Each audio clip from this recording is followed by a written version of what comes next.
If you're new to Deception Bytes, hit the like and subscribe button and be sure to hit the bell to be notified of future videos. If you wish to support the channel, the links are in the description below. Now, fasten your seatbelt. Here we go.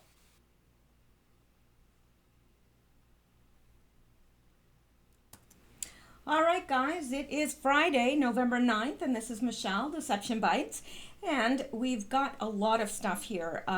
First of all, I missed a Q post from Wednesday, September 7th, so we're going to go over that.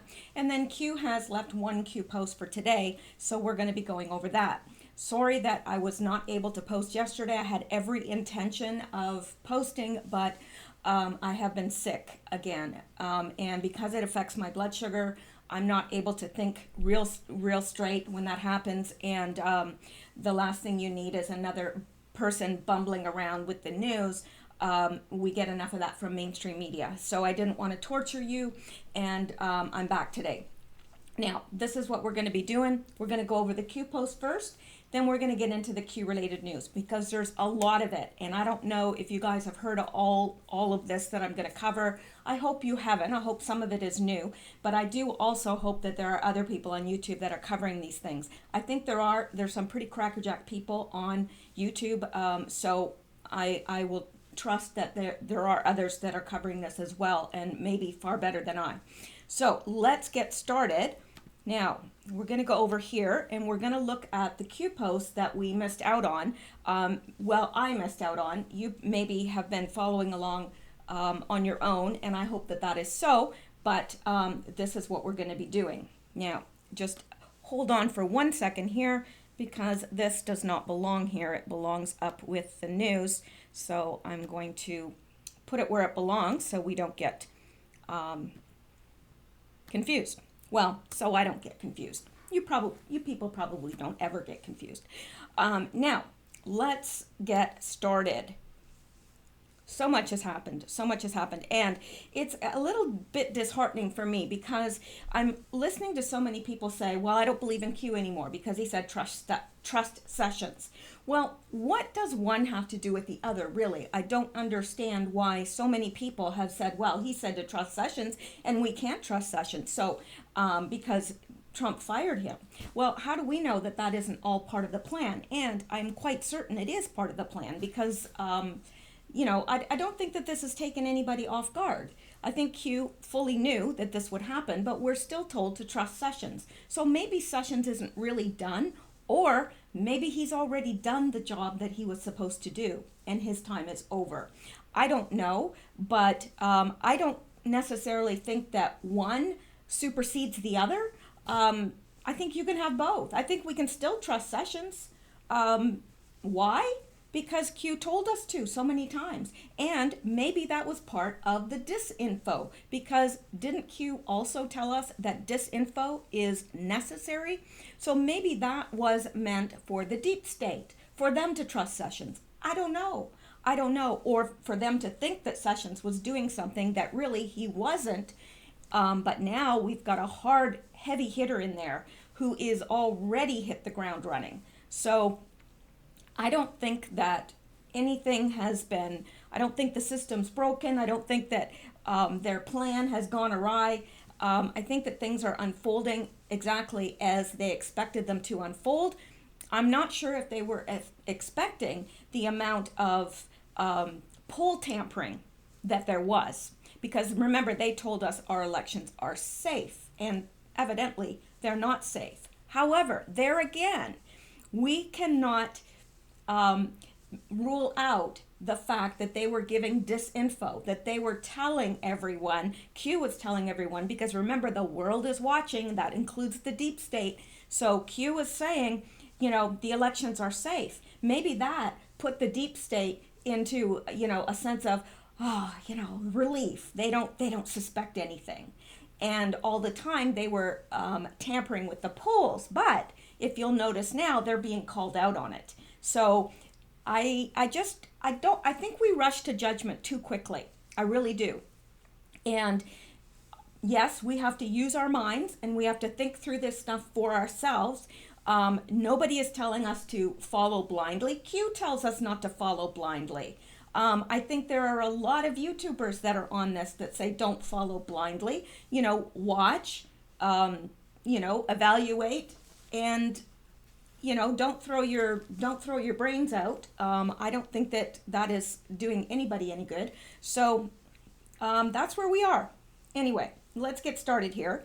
I just wanted to preface it with saying that because I'm just seeing so much of it on YouTube and so many people are jumping ship. And I think that it's really too soon to do that at this point. Now, let's look at this because it's curious. And many people, when I posted the video on the 7th, made note of this because I had uploaded my video on the 7th, which was Wednesday. Q wrote this after and posted this after I had uploaded the video. So many people had wanted me to come back and do another video because martial law was mentioned. Now, I didn't because health reasons, but I understand that makes everyone just slightly nervous. But I'm not ruling it out. I think that martial law, we will have martial law before it's all said and done because you can see how things are breaking down. And, the mob that went to Tucker Carlson's house and is threatening to go to other conservative houses and is doxing some of these conservatives so that people like Antifa and these paid protest groups know where to find them and frighten them. It's dangerous, and I would be frightened too if I was Tucker Carlson, and his wife apparently was very, very frightened. I just hope that they don't go to the wrong person's house because some people are very fully armed and fully trained in how to use weapons. So it wouldn't surprise me, and I wouldn't want to rule out bloodshed. But once that happens, all hell, and I do mean hell, will break loose in the United States. Because as soon as there is bloodshed, they won't blame it on Antifa. Oh, no, they won't blame it on Antifa. They will blame it on Trump and Q and his followers. So there you go. Now, let's get into this. Excuse me. Now, this is the post, and he leaves two links. One is to the wiki for martial law, and one is for the wiki for Posse Comitatus Act. So, and it says, or in response to chaos associated with protests and mob action, which is what we have now, Article 1, Section 9 of the U.S. Constitution states, the privilege of the writ of habeas corpus shall not be suspended unless, when in the case of rebellion or invasion, the public safety may require it. So Q is telling us in no uncertain terms when they plan to use martial law, the Posse Comitatus Act, because it will be necessary for public safety in the event where there is rebellion or invasion. So there you go. Now, there are two things that come to mind in terms of rebellion and invasion. One is what is happening on the border, the southern border, which thankfully they're getting discouraged because the new attorney general has come out and said America's full. Asylum has been shut down temporarily until we see where we're at. But he's saying, America's closed. It's full. We're all full.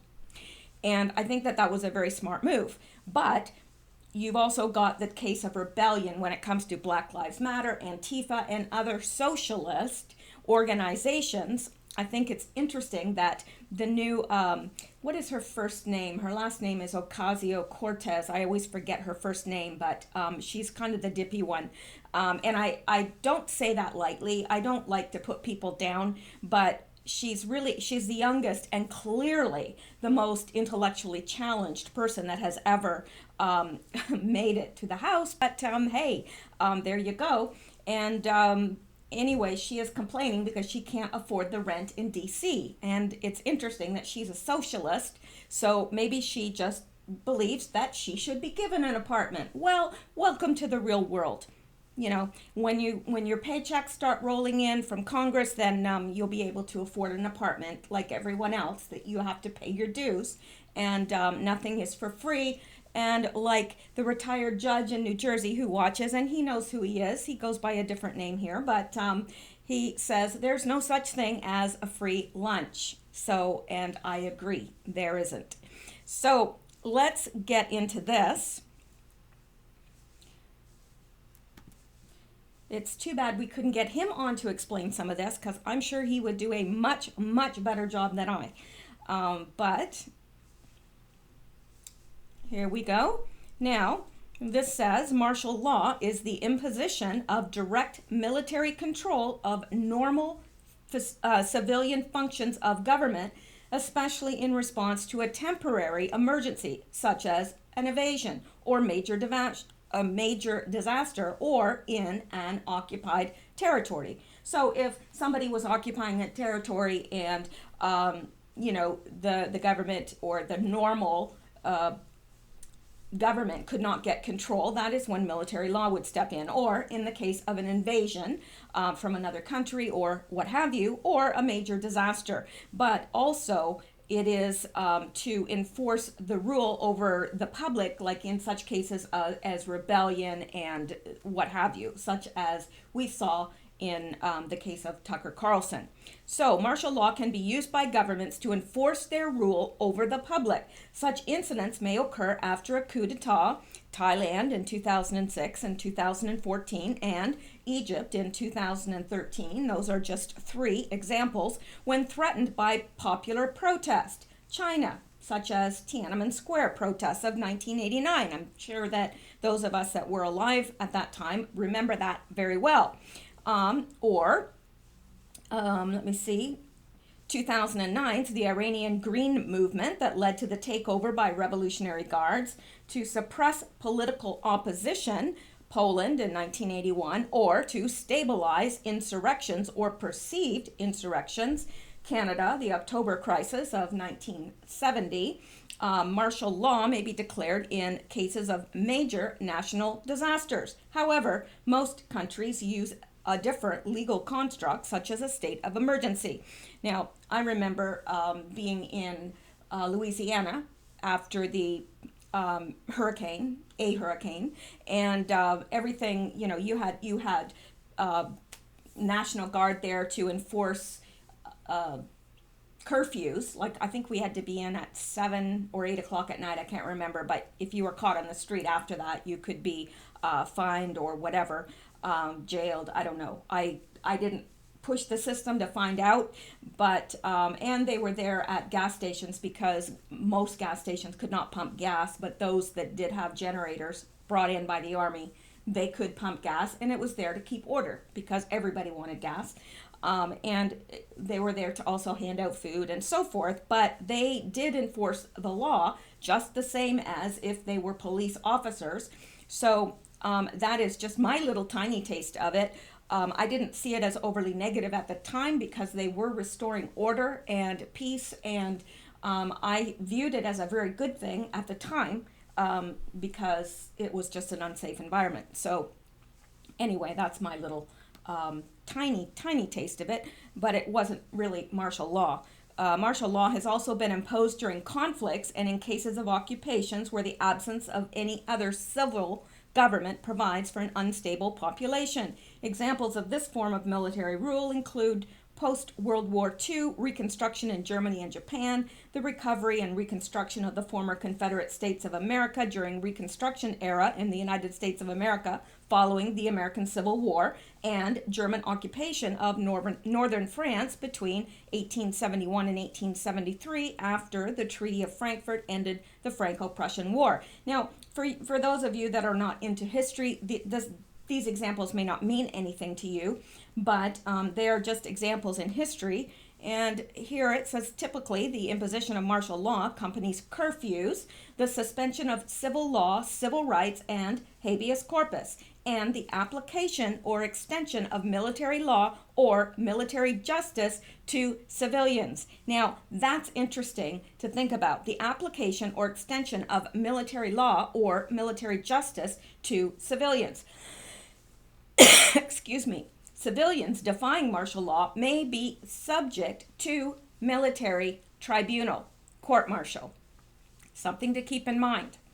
And what else here? This goes through different countries and different examples. We're not interested in that so much because this is applying to the U.S. And I'm just wondering if there's anything else. Well, let's look at this under the United States. In the United States, martial law has been used in a limited number of circumstances, such as directly after a foreign attack, such as Hawaii after the Japanese attack on Pearl Harbor, or New Orleans during the Battle of New Orleans, after major disasters, such as the Chicago Fire of 1871 or the San Francisco earthquake of 1906, by renegade local leaders seeking to avoid arrest, such as Nauvoo, Illinois, during the Illinois Mormon War. And yes, I'm probably pronouncing that wrong because I have been told that I pronounce Illinois wrong. If someone could put the way Americans are supposed to pronounce it, I would appreciate it. During the Utah War, or in response to chaos associated with protests and mob actions such as the 1934 West Coast waterfront strike, or mob actions against the Freedom Riders. So the martial law concept in the United States is closely tied with the right of habeas corpus, which is, in essence, the right to a hearing on lawful imprisonment, or more broadly, the supervision of law enforcement by the judiciary. The ability to suspend habeas corpus is related to the imposition of martial law. So martial law and the suspension of habeas corpus go hand in hand. One equals the other. Article 1, Section 9 of the U.S. Constitution states, the privilege of the writ of habeas corpus shall not be suspended unless, when in cases of rebellion or invasion, the public safety may require it. There have been many instances of the use of military within the borders of the United States, such as during the Whiskey Rebellion in the South, during the Civil Rights Movement, but these acts are not tantamount to a declaration of martial law. Like I said, after the hurricane in New Orleans, we had National Guard and so forth patrolling streets, enforcing curfews and so forth. And also, people were needing food and all this, like all that was overseen by them, because they took over and assisted, more likely assisted local law enforcement, but it was not martial law. So the right of habeas corpus had not been suspended. So it's rare for martial law to be imposed. And if you look back through the history of the United States, it's extremely rare. So why is Q telling us this? What's coming that he's warning us about? Why is he wanting us to know this now? There's a reason. Now, I can't tell you that I know what that reason is, except for the logical conclusion that it will be, at some point in the future, the near future, imposed. Now, why it will be imposed, we don't know. We can assume, based on what we know over the last year, we can assume why it would be imposed, but none of us really know the answer to that. In the United States, martial law is limited by several court decisions that were handed down between the American Civil War and World War II. In 1878, Congress passed the Posse Comitatus Act, which we're about to get into, which forbids military involvement in domestic law enforcement without congressional approval.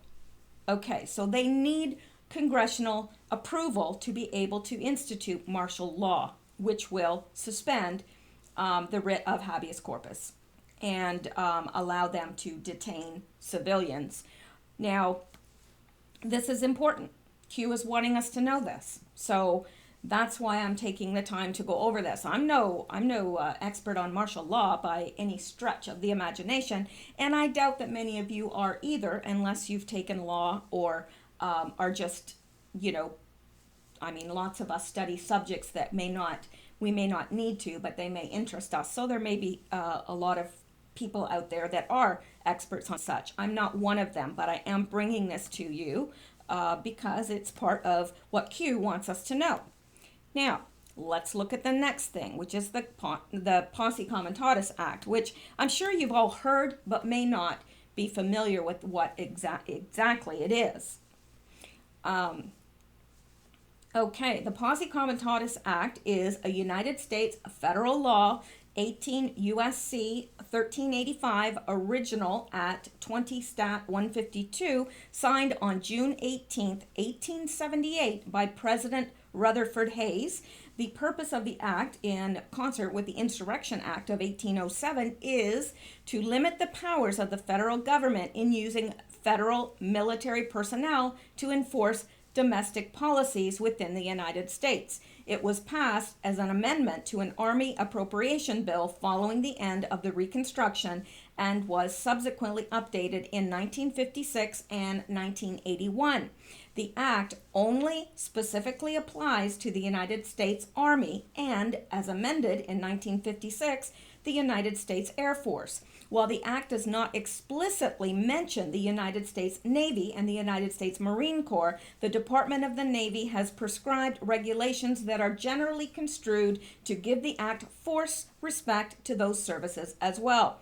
The act does not apply to the Army National Guard or the Air National Guard under state authority from acting in a law enforcement capacity within its home state or in an adjacent state if invited by that state's governor. The United States Coast Guard, which operates under the Department of Homeland Security, is not covered by the Posse Comitatus Act, either primarily because although the Coast Guard is an armed service, it also has both a marine law enforcement mission and a federal regulatory agency mission. The title of the act comes from the legal concept of Posse Comitatus, the authority under which a county sheriff,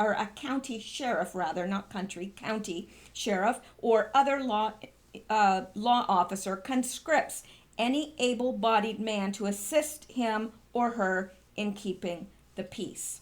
So they are able to conscript any able-bodied man or woman to assist them in keeping the peace as well, according to the Posse Comitatus Act. I was going to say that backwards, but anyway. So these are two really. Using these two would be. I don't know. I don't think we haven't seen it in our lifetime.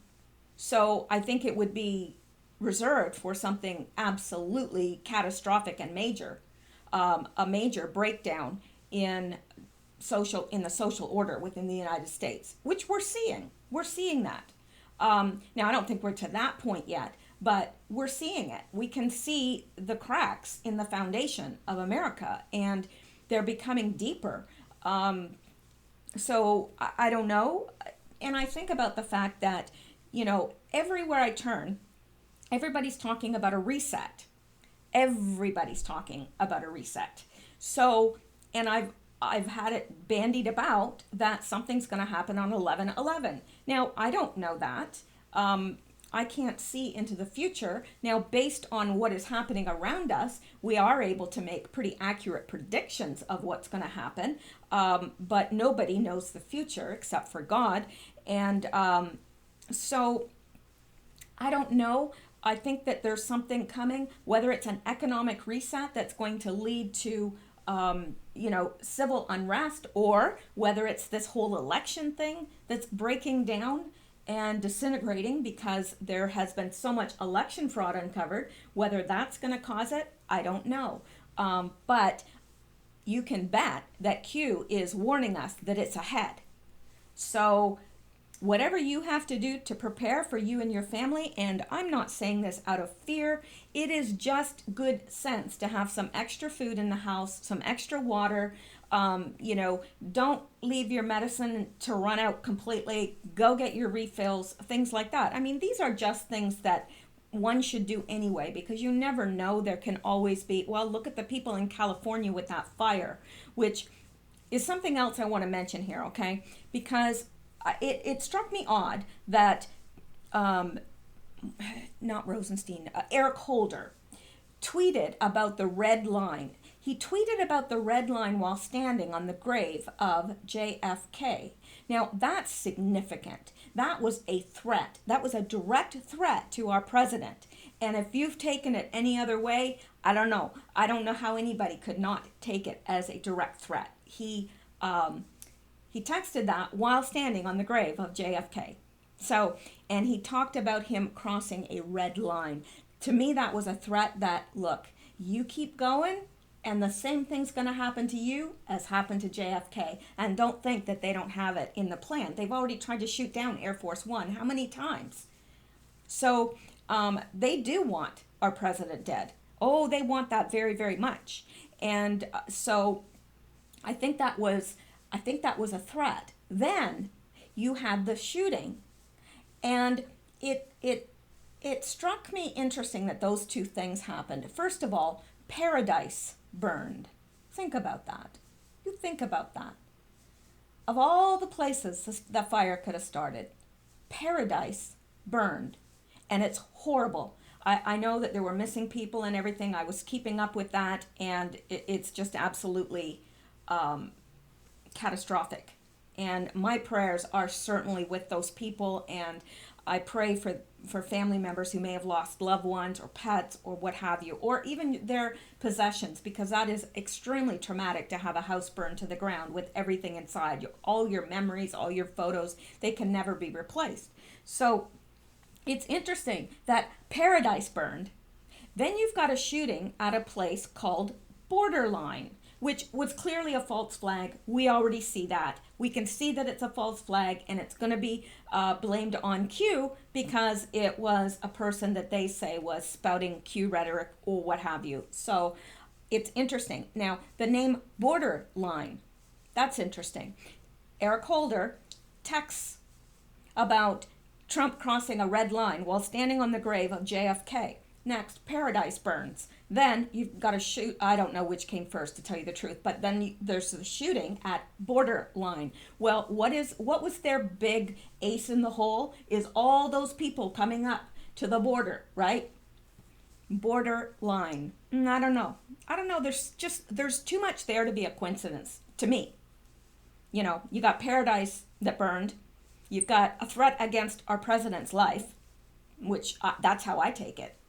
And you've got the border, which is now they've stood up and said, oh, America's closed for business.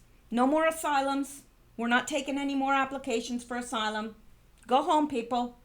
You know, you want to get in, do it the right way, which I completely agree with. And I think that probably 95% of the population agree with that too. But maybe that's a little bit high, but I think that the vast majority of people do not want our country overrun with illegals. We don't mind immigration, you know, just do it the right way, okay, and whatever. And if you're here, if you're in America, then don't be waving your flag and you know, I mean, you're either here to be a part of the country and identify with the country and love the country, or get out. Get out. You know, there's lots of other countries you can go that are free. So anyway, that's that. I wanted to mention that because it's just all too coincidental to me. Way, way, way too coincidental. So we're going to leave this and we're going to go on to the next Q post. And you know why? Because we can. All right, here we go. Now this is the one from today. And it won't be surprising if you haven't read it already. It won't be surprising to you at all. So we have this from, now where did that go? I did have the, hang on here.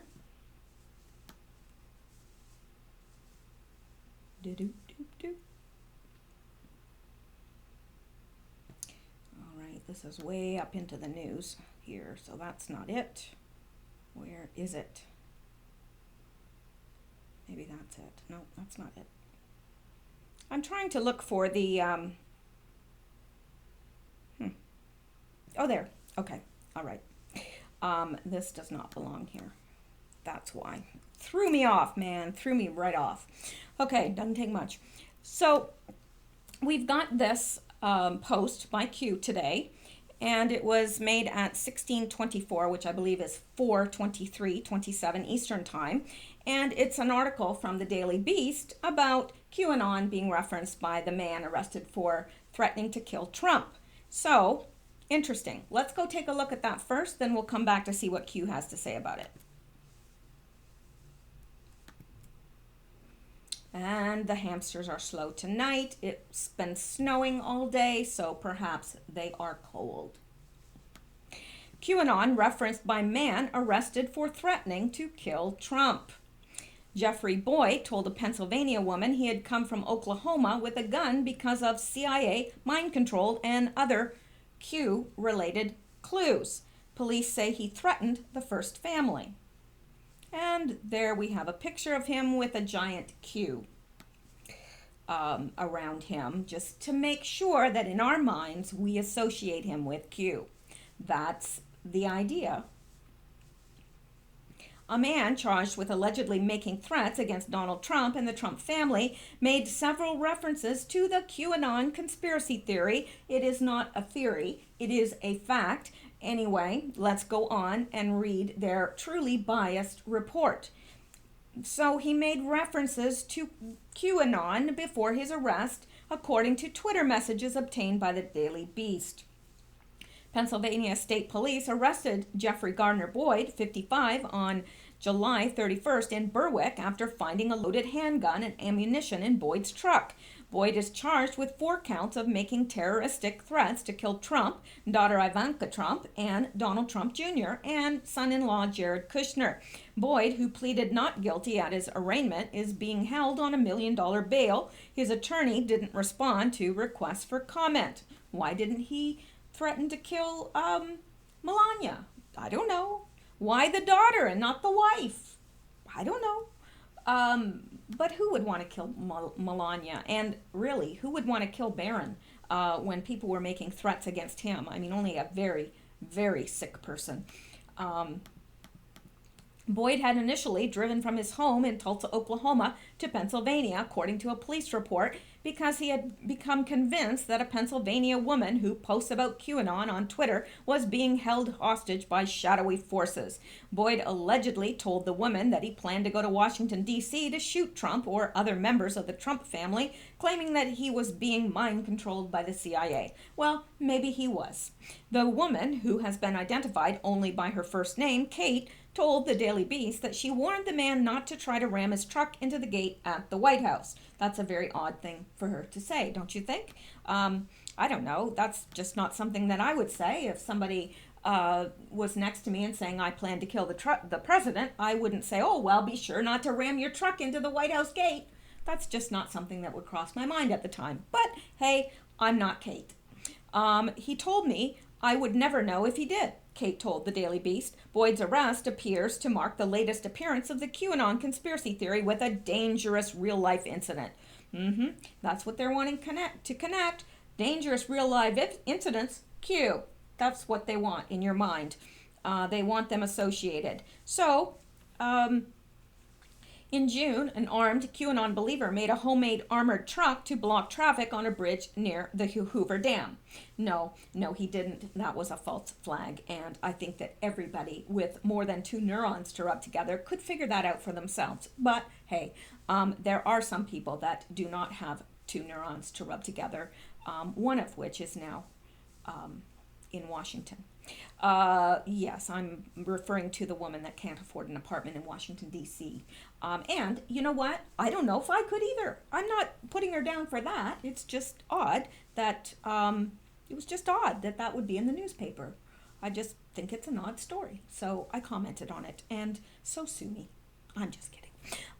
No, don't sue me. That you wouldn't get anything. A couple cats, a couple pieces of art. Yeah. Not much. I could make you lunch. I make a mean spaghetti. Anyway, and a good lasagna too.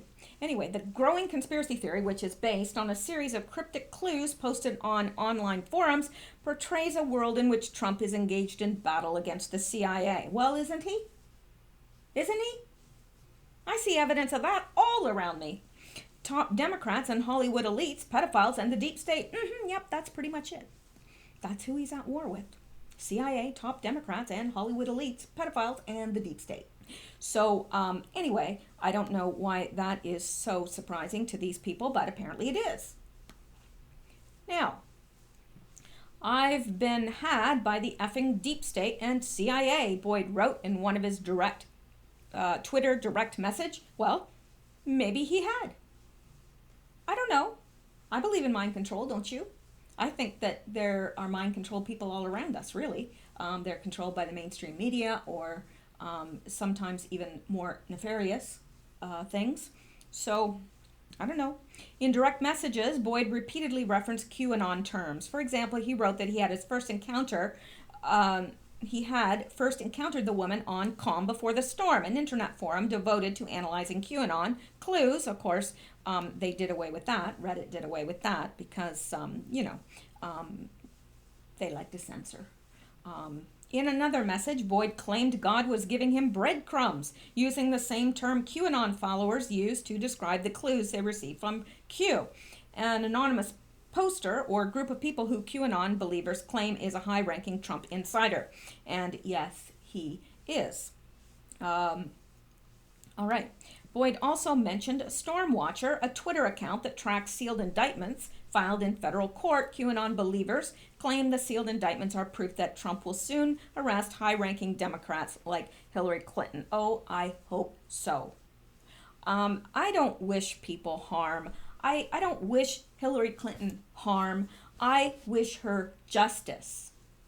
If I had a gun and somebody said, okay, you know what, you could put a bullet in her head and no one will ever know. You will be relieved of all responsibility. Would I? No. I want true justice to be given to Hillary Clinton, whatever that justice looks like, to those who are in a position to met it out.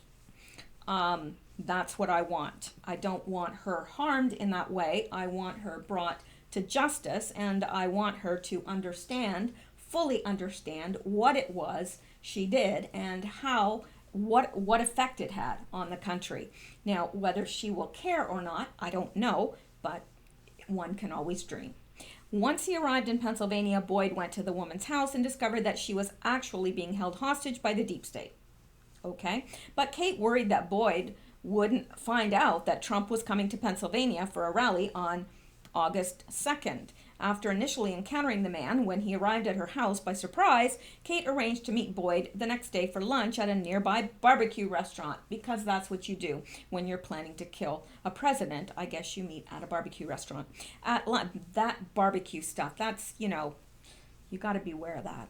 At lunch, according to Kate, Boyd made a number of outlandish accusations. First of all, Kate, you shouldn't be going to lunch with a man you don't know that is claiming that he wants to kill the president. Why would you do that?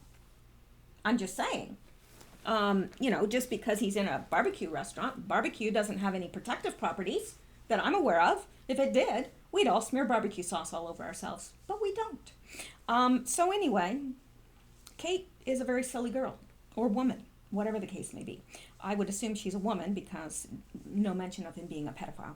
So at lunch, according to Kate, Boyd made a number of outlandish accusations, including claiming that Donald Trump Jr. and Kushner were in charge of MK Ultra and a now defunct CIA mind control experiment. Well, MK Ultra is still running, for those of you who have any doubt about that. It is. Kate also recalled Boyd saying he was on a mission. That should have been your first clue, Kate.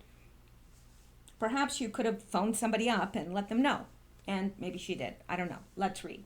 Worried that the Trump rally could set Boyd off, Kate pressed Boyd on where he was staying and found out that he was living out of his trunk.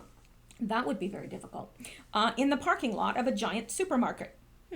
Pennsylvania State Police, acting on a tip from Kate, oh, good, she did call the police, arrested Boyd in the parking lot later that day. He had already demonstrated that he was not in control of his own actions, Kate told the Daily Beast via email. Well, you talking to the Daily Beast, Kate, that's not a good thing either. But anyway, before his arrest, Boyd also made derogatory comments about Trump and members of his family.